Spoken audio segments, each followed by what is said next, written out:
ETV YouTube ఛానల్స్లో మీ వ్యాపార ప్రకటనల కోసం ఈ నంబర్కి కాల్ చేయండి. మౌన పోరాటం మౌన పోరాటం.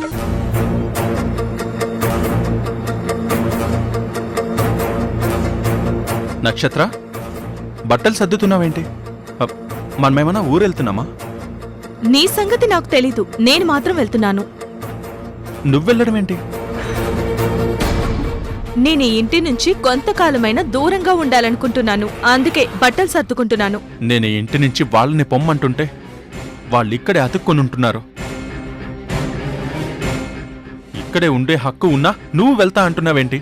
హక్కు సొంతమని నువ్వంటున్నావు, కాని వాళ్ళు ఇది మాది, మేమే సొంత వాళ్ళం, మీరంతా అద్దెకు తెచ్చుకున్న వాళ్ళు అంటూ హేళనగా మాట్లాడుతున్నారు.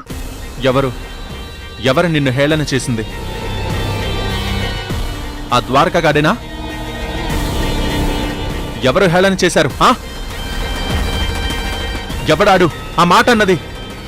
ఎవరైతే ఏంటి, ఇక్కడుంది మనము వాళ్ళు, అంతేగా.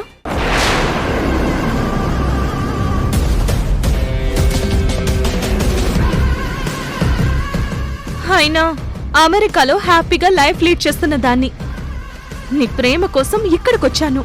నిన్ను పెళ్లి చేసుకుని ఈ ఇంటికొచ్చాను. ఇక్కడ ఎన్ని మాటలు పడాల్సొచ్చినా, ఎన్ని అవమానాలు జరిగినా ఓర్చుకుంటూ వచ్చాను. ఎందుకో తెలుసా? నీ సంతోషం కోసం. నువ్వు మా అమ్మ, మా అన్నయ్య, నా వదిన, నా వాళ్ళు అని వాళ్ళ గురించి చెప్తూ సంబరపడిపోతుంటే, నువ్వు చెప్పే వాళ్ళంతా నిజంగా అంత గొప్పోళ్ళనుకుని వాళ్ళందరితో కలిసి ఉంటేనే నువ్వు సంతోషిస్తావు. విడిపోతే ఎప్పుడు బాధపడుతూనే ఉంటావని నాకు నేను సర్ది చెప్పుకొని నేను కూడా సంతోషపడుతూ వస్తున్నాను. కాని నువ్వు నిజంగా సంతోషంగా ఉంటున్నావా? ఉంటున్నాను కదా. అమ్మతో నేను సంతోషంగానే ఉంటున్నాను కదా. ఉంటున్నావు. అమ్మతో ఉంటే సంతోషంగా ఉంటున్నావు. కాని ఆ అమ్మతో నువ్వు ఉండేదెప్పుడు?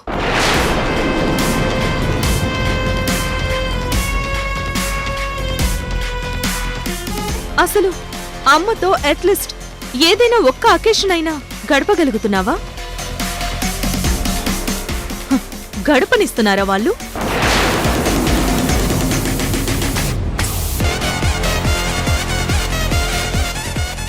ఎప్పుడు ఏదొక ప్లాన్ చేయడం, హ్యాపీగా ఉండాల్సిన మూమెంట్స్ ని స్పాయిల్ చేసి వాళ్ళు హ్యాపీగా ఉండడం,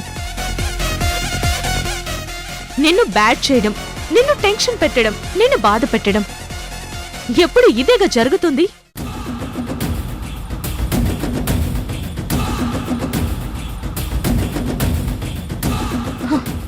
ఇంకా నువ్వు సంతోషంగా ఉండేదెప్పుడు మురారి?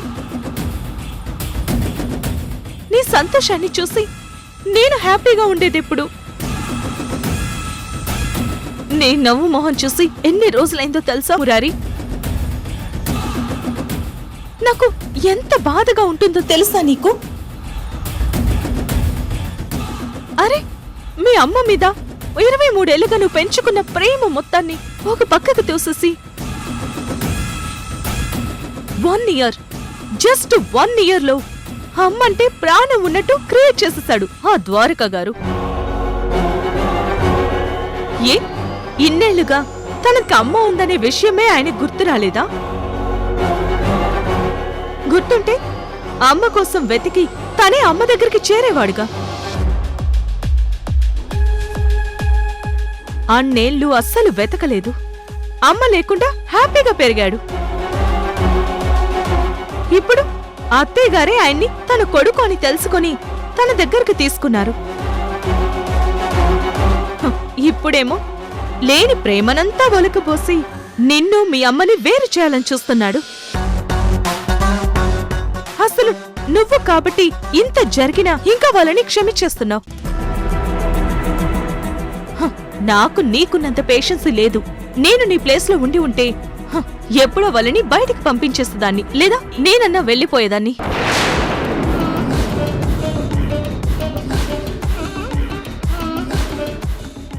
నిజం మురారి,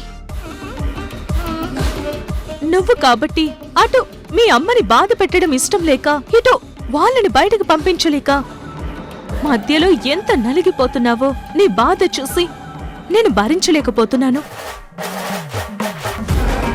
అందుకే నిన్నిలా చూడలేకే నేను వెళ్ళిపోతున్నాను. నువ్వు ఎప్పుడు హ్యాపీగా ఉంటావో మళ్ళీ అప్పుడు తిరిగొస్తాను. బాయ్ మురారి. ఏయ్, నక్షత్ర నక్షత్ర అరే నక్షత్ర ఆగు. ఏంటిది? నువ్విలా ఎలా వెళ్ళిపోతావు? నువ్వు వెళ్ళిపోతే నేనేమైపోవాలి? ఏంటి మురారి, నేను వెళ్ళిపోతే నీకిక్కడ ఎవరు లేనట్టు మాట్లాడతావేంటి? ఎవరున్నారు నక్షత్ర? నాకిక్కడ ఎవరున్నారు? ఇది వరకు నన్ను ప్రాణంగా ప్రేమించే అన్న వదిన ఉండేవారు అనుకునే చాలా సంతోషంగా ఉండేవాణ్ణి. కానీ అదంతా మొహం మీద తగిలించుకున్న మాస్క్ ప్రేమ అని తెలుసుకోలేకపోయాను. అమ్మ నాన్న ఎంత ప్రయత్నించినా అమ్మ నుంచి దూరం చేస్తూనే ఉన్నారు వాళ్ళిద్దరూ. ఇంకా నాకు ఈ ఇంట్లో ఏ బాధ వచ్చినా చెప్పుకోగలిగే మనిషి అంటే నువ్వు తప్ప ఇంకెవరున్నారు నక్షత్ర? ఎవరున్నారు? మరీ ఇంత బాధపడుతూ ఈ ఇంట్లోనే ఉండడం ఎందుకు? నువ్వు కూడా నాతో వచ్చే.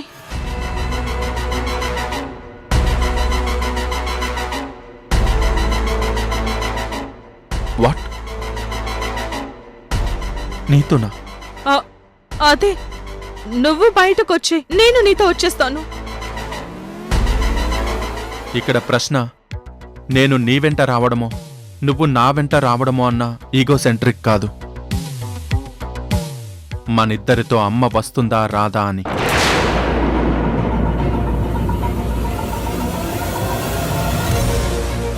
అత్తయ్య గారా? అత్తయ్య గారు మనతో ఎలా వస్తారు? అసలు ఎందుకు వస్తారు? ఆవిడ ఎప్పుడూ ఒక రాణిలాగే ఉంటారు. కొడుకులైనా కోడళ్ళైనా ఆవిడ దగ్గర ఉండాలని కోరుకుంటారు. ఒకరి కింద బ్రతకడం తెలియని మనిషి ఆవిడ. ఎంతో ఆత్మాభిమానం ఉన్న ఆవిడ్ని మనతో రమ్మని అడగలేం. అలా అడగడం కూడా కరెక్ట్ కాదు. కరెక్ట్. అమ్మ రాదు. మరి అమ్మ రాకుండా నేను మాత్రం ఈ ఇంటి నుంచి బయటికి ఎలా వస్తాననుకున్నా? అమ్మ ఎక్కడుంటే మనం కూడా అక్కడే ఉంటాం నక్షత్ర. అది నరకమైనా సరే నేను సంతోషంగానే ఉంటాను. ఒకవేళ నీకేదైనా ఇబ్బందిగా ఉండి వెళతాను అంటే నీ ఇష్టం. నీ గురించి కూడా బాధపడ్డం తప్ప నేనింకేమీ చేయలేను. అయ్యో మురారి, నువ్వలా మాట్లాడుకో. ఏదో ఆవేశంలో అలా అనేసాని తప్ప నిన్ను వదిలి నేను మాత్రం ఎలా వెళ్ళగలను? వెళ్ళలేను మురారి. నువ్వు లేకుండా నేనుండలేను. నీకు మీ అమ్మ ఎంతో, నాకు నువ్వంతకన్నా ఎక్కువ. నీకోసం నేను ఎంత నరకాన్నైనా భరిస్తాను, ఎన్ని మాటలైనా సహిస్తాను. ఇంకెప్పుడు నన్ను ఒంటరిగా పంపించేస్తానన్నదు. ప్లీజ్ మురారి. బాధపడకు నక్షత్ర. నువ్వు వెళ్తానంటే నేను ఓకే అన్నాను, కానీ నువ్వు లేకుండా నేను మాత్రం ఎలా ఉండగలను? ప్లీజ్ బాధపడకు. చూద్దాం. ఈ రోజు రాత్రికి ఆ రాజశేఖర్ వస్తాడని అంత నమ్మకంగా చెప్పి అమ్మని నమ్మించాడు కదా. అతను వస్తాడో రాడో చూద్దాం. రాకపోతే అప్పుడు చెప్తాం ఆ ద్వారక సంగతి. ఏంటి మురారి, నువ్వసలు ఇంకా అతన్ని నమ్ముతున్నావా? అరే, జైలు నుంచి ఒక మనిషి ఎప్పుడు పడితే అప్పుడు ఎలా బయటకొస్తాడు? ఇదేమన్నా సినిమానా, నిజ జీవితమా? నిజంగా అలా ఎవరన్నా రాగలిగితే పెద్ద పెద్ద రాజకీయ నాయకులు, పెద్ద పెద్ద బిజినెస్ మ్యాన్లు అరెస్ట్ అయ్యి జైలుకు వెళ్లరు. ఆ రాజశేఖరే ఇంత ఈజీగా బయటకొచ్చి వెళ్తుంటే అలాంటి పెద్ద పెద్ద వాళ్ళు ఏకంగా బయటే ఉండిపోవచ్చు కదా. కానీ పాపం వాళ్ళకి ఇలాంటి టెక్నిక్లు తెలియక లోపలే ఉండి శిక్ష అనుభవిస్తున్నారనుకుంటా. నేను ఆ ద్వారకగాడు చెప్పింది నమ్మి రాజశేఖర్ కోసం ఎదురు చూడట్లేదు నక్షత్ర. ఆ రాజశేఖర్ రాడని నమ్మి ఈ రాత్రి తెల్లవారడం కోసం నేను ఎదురు చూస్తున్నాను. తెల్లవారాక అప్పుడు చూపిస్తాను ఆ ద్వారక గాడికి నేనంటే ఏంటో. నువ్వింకేమీ ఆలోచించకు నక్షత్ర. ఒక్క కాఫీ తీసుకునిరా, కొంచెం హెడేక్గా ఉంది. అలాగే మురారి.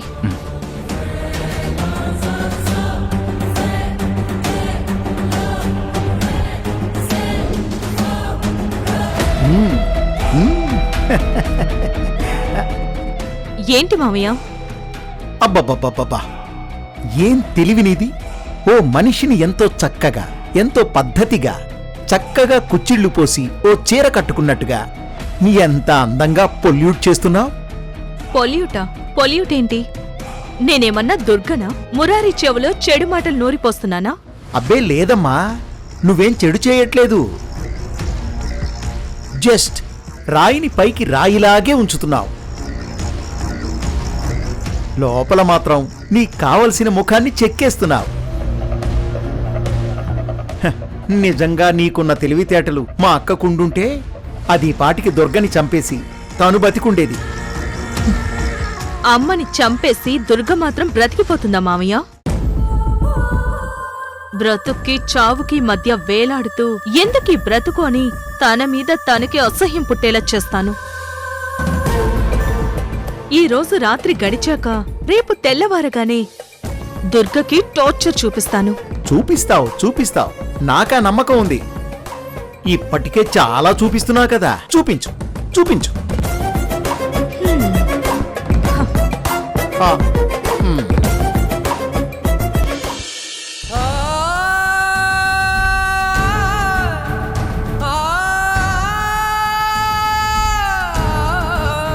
అనాథలాగా పెరిగిన నీకు అమ్మ పెంపకం గురించి మాట్లాడే అర్హత నీకు లేదు.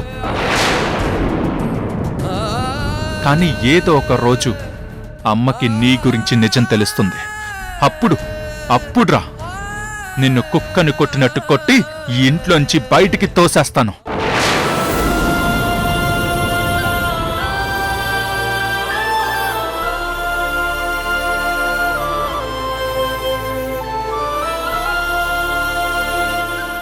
తమ్ముడు, ఎందుకురా ఇలా చేస్తున్నావు?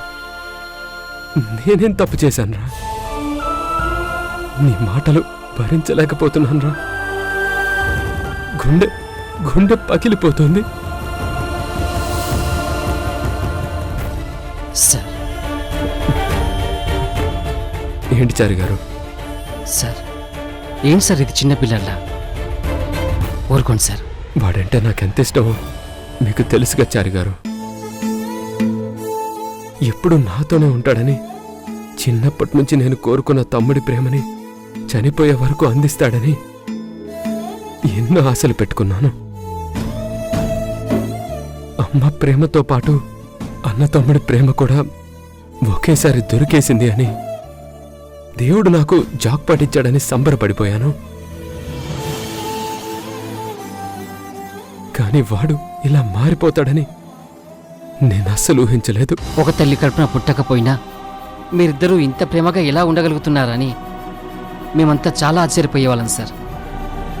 ఒక్కోసారి జలసిగా ఫీల్ అయ్యేవాళ్ళం కూడా. మీ ఇద్దరికీ మా అందరి దిష్టి తగిలినట్టుంది సార్. అందుకే ఇప్పుడు ఇలాంటివన్నీ జరుగుతున్నాయి. తప్పు మాదే సార్, తప్పు మాది.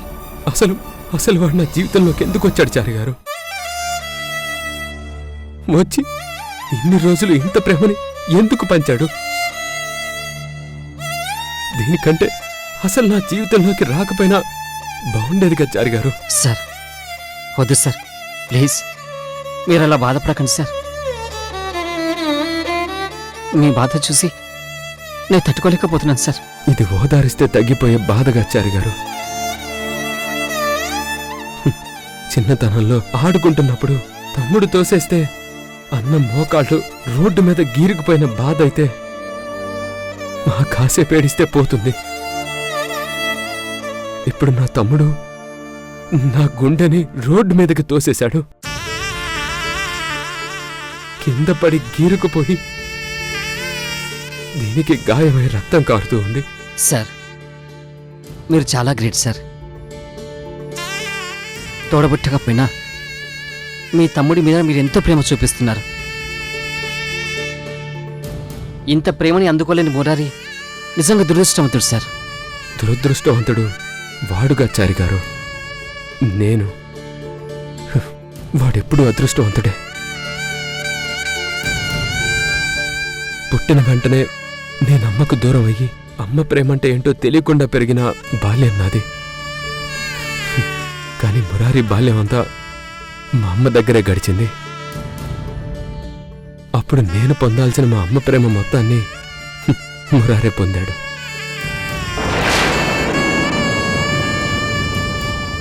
నేను పడుకోవాల్సిన అమ్మ ఒడిలో వాడు వెచ్చగా నిద్రపోయాడు. నేను వినాల్సిన లాలిపాట వాడు విన్నాడు.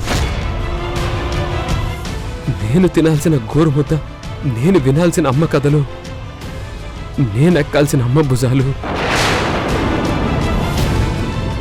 నేను ఆడాల్సిన అమ్మతో ఆటలు, నేను పట్టుకోవాల్సిన అమ్మ చెయ్యి, మొత్తం అన్నీ వాడికే దక్కాయి.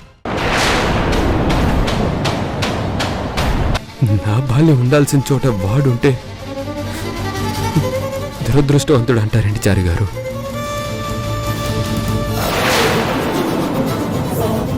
వాడు చాలా చాలా అదృష్టవంతుడు. పుట్టినప్పటి నుంచి ఇప్పటి వరకు అమ్మ ప్రేమలోనే బ్రతికిన వాడే అదృష్టవంతుడు. వాడే అదృష్టవంతుడు. నాకు అనిపిస్తుంది చారి గారు, నిజంగా నేను అమ్మ దగ్గర నుంచి తప్పించుకోకుండా ఉండాల్సిందని. అప్పుడు నాకు కూడా అమ్మ ప్రేమ, తమ్ముడి ప్రేమ చిన్నప్పటి నుంచే దొరికేవి. అప్పుడు తమ్ముడు కూడా నన్ను సొంత అన్నయ్య అనుకునేవాడు.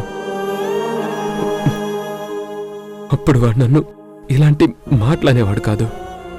నన్ను ఇంట్లో నుంచి పంపించేస్తానని అనేవాడు కాదు.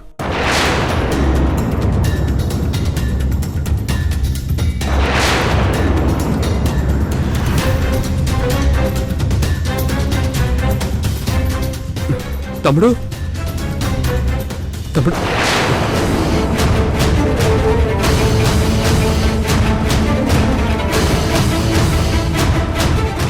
చూసారా చారి గారు, నేనంత దగ్గర కావాలనుకుంటే వాడంత దూరంకి వెళ్తున్నాడు. నన్ను చాలా అపార్థం చేసుకుంటున్నాడు.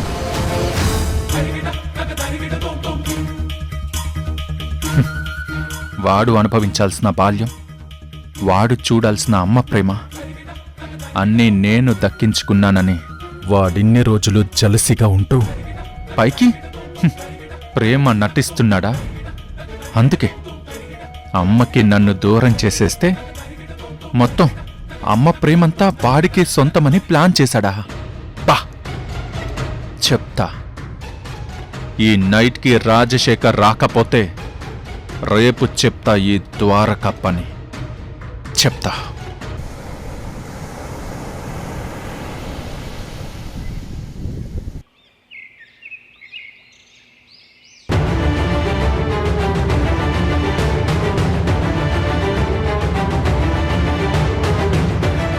సార్ రాత్రి రాజశేఖర్ రాలేదేంటి సార్? అదే నేను ఆలోచిస్తున్నాను చారి గారు. ఖచ్చితంగా వస్తానని మెసేజ్ పంపించిన వాడు ఎందుకు రాలేదు? జైలు బయట మన వాళ్ళని చూసి వెనక్కి వెళ్ళాడా? లేదంటే ఏదన్నా స్ట్రాటజీ ప్లాన్ చేస్తున్నాడా? ద్వారకా, ఇంట్లో ఎలాంటి ప్రమాదం జరగలేదు కదా. ఇంకతని గురించి ఆలోచించడం మానేసి ఇదిగో ఈ కాఫీ తాగండి. చారి గారు తీసుకోండి. Thank you madam.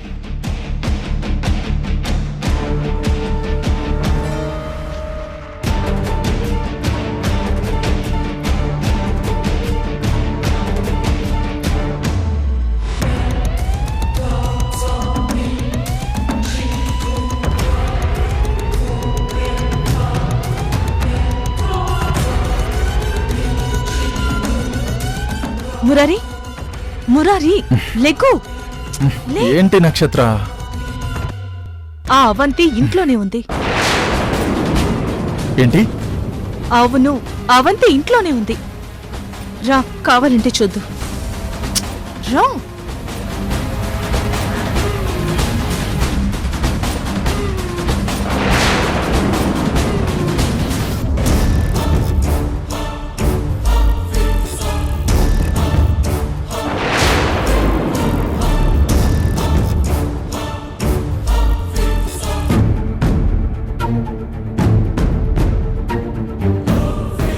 అవంతి, తమ్ముడికి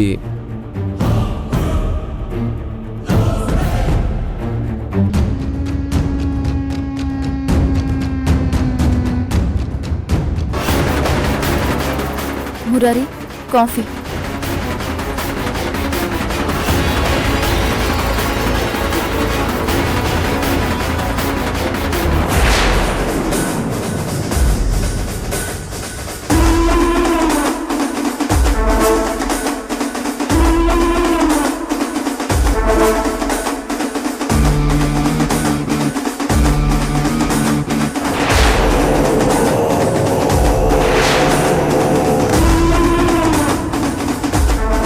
వాడెవడో జైలు నుంచి వస్తున్నాడని మా అమ్మని నమ్మిస్తావా?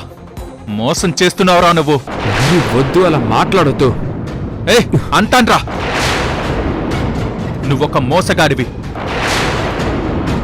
అమ్మ మీద నీకు ప్రేమ లేదు, ప్రేమ ఉన్నట్టు నటిస్తున్నావు. నోర్మోయ్!